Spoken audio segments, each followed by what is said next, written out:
Ayan ang aking mga alaga. Kaya sa aming samahan niyo ako, mamimitas ako ng talong. Yan. Paglabas ng aming yan, makikita niyo na ang aming bukid. Lahat ng natatanaw niyo na yan. Yan. Siyempre hindi amin yan. Hindi amin yan. Kukuha lang akong talong. Yan po ang aking talong.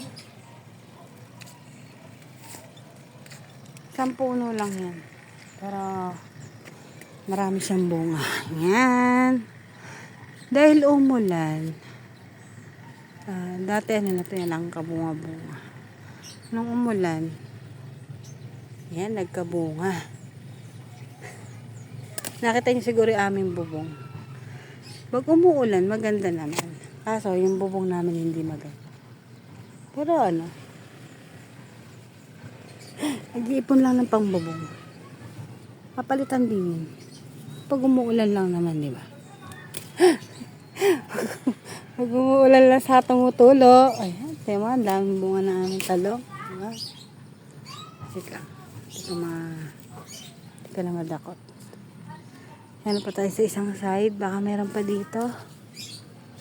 Titira naman natin yan kasi maliit pa. Meron pa dun. Meron pa dun maliit. Dito naman tayo sa kabilang side. Ayan, oh.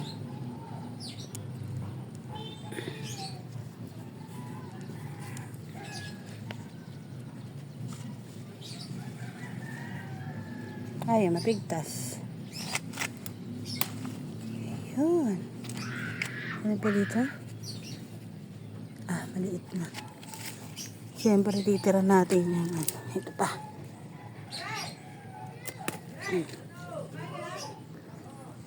Next time naman yun. So, diba? Kahapon nakakuha din ako ng 5. So, ito naman siya ngayon. Diba? Pwede na. Isang ulaman na.